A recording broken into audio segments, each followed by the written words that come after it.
போர்க்களத்தோட முகமே மாறப்போகுது. இனிமே ஏவுகணைகள் இல்ல, லேசர்கள் தான் பேசும். இது ஏதோ சயின்ஸ் ஃபிக்ஷன் படக்கதை இல்ல.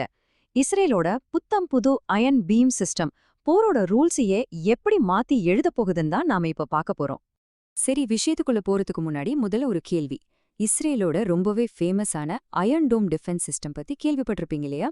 அதுல இருக்கிற ஒரு பெரிய சிக்கல் என்னன்னு நினைக்கிறீங்க? அதோட பெர்ஃபார்மன்ஸ் இல்ல, பிரச்சனை வேற. அந்த பிரச்சனை அதோட விலைதான். யோசிச்சு பாருங்க, அயன் டோம் சிஸ்டம் ஒவ்வொரு தடவையும் ஒரு ராக்கெட்டை சுட்டு வீழ்த்துறதுக்கு கிட்டத்தட்ட $50,000 செலவாகுது.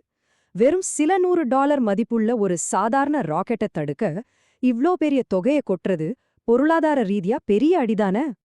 இந்த எக்கனாமிக் வார்ல ஜெயிக்கிறதுக்காக தான் இஸ்ரேல் தன்னோட ட்ரம்ப் கார்டை இறக்குது. அதுதான் அயன் பீம். இது ஏவுகணைகளை ஏவக்கூடிய சிஸ்டம் கிடையாது. அதுக்கு பதிலா பயங்கர சக்தி வாய்ந்த லேசர் கற்றைகளை அனுப்பும்.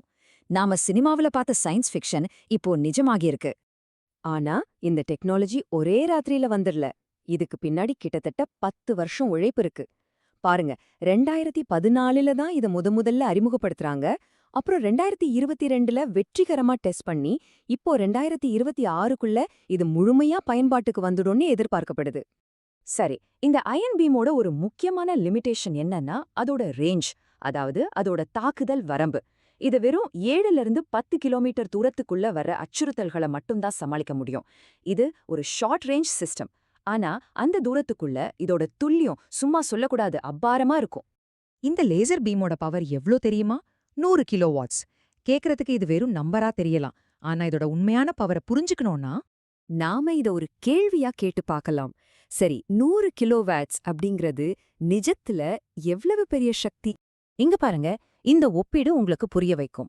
100 கிலோவாட்ஸ்ங்கிறது ஒவ்வொரு செகண்டும் 24 கிராம் TNT வெடிச்சா என்ன ஆற்றல் இருக்குமோ அதுக்கு சமம்.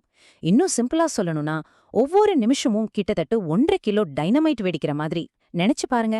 அவ்வளோ பெரிய அழிவு சக்தி கண்ணுக்கே தெரியாத ஒரு லேசர் கற்றையில குவிக்கப்பட்டிருக்கு. சரி, இவ்ளோ பவர்ஃபுல்லான இந்த சிஸ்டம் எப்படி இவ்ளோ துல்லியமா வேலை செய்யுது?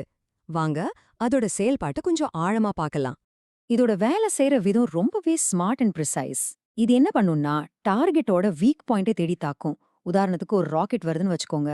இந்த லேசர் நேரா அதோட ரெக்கைகள்லயோ இல்ல வெடிமுனையிலயோ பட்டு அதோட பறக்கும் பாதையை மாத்திடும், இல்லைன்னா வெடிக்காமே செயலிழக்க வச்சிடும். இதுவே ஒரு ட்ரோனா இருந்தா அதோட ப்ரொபெல்லரையோ இல்ல கேமராவே அரிச்சு அதோட கண்ட்ரோலை மொத்தமா காலி பண்ணிடும். அவ்வளவுதான், ஆட்டம் க்ளோஸ். ஆனா இதுல ஒரு முக்கியமான சிக்கல் இருக்கு. குறிப்பா தற்கொலை தாக்குதல் நடத்துற காமிகேசி ட்ரோன்ஸ் மாதிரியான விஷயங்கள்ல. ஏன்னா இந்த லேசர் அதோட பாதைய மாத்தி முக்கியமான டார்கெட்டை காப்பாத்திடலாம். சரிதான். ஆனா கண்ட்ரோலை இழந்த அந்த ட்ரோனோ ராக்கெட்டோ வேற எங்கேயாவது போய் விழுந்து சேதத்தை உண்டாக்க வாய்ப்பு ரொம்ப அதிகம். அதாவது இலக்கு தான் மாறுதே தவிர அழிவு முழுசா தடுக்கப்படல. அப்போ இந்த ஒரு மைனஸ் பாயிண்ட் இருக்கும்போது அயன் பீமோட உண்மையான ஸ்ட்ராட்டஜிக் ரோல் என்னவா இருக்கும்? விஷயம் இதுதான். அயன் பீம் அயன் டோமுக்கு ஒரு ரீப்ளேஸ்மெண்ட் கிடையாது. அதுக்கு ஒரு சப்போர்ட் சிஸ்டம். இத ஒரு கடைசி கட்ட பாதுகாப்பு அரண்னு சொல்லலாம். அதாவது அயன் டோம் மாதிரி லாங் ரேஞ்ச் சிஸ்டம்ஸ் எல்லாம் தாண்டி தப்பிச்சு வர்ற ராக்கெட்டுகளையும் ட்ரோன்களையும் டார்கெட்டை நெருங்குற கடைசி நிமிஷத்துல தடுத்து அழிக்கிறது தான் இதோட முக்கியமான வேலை.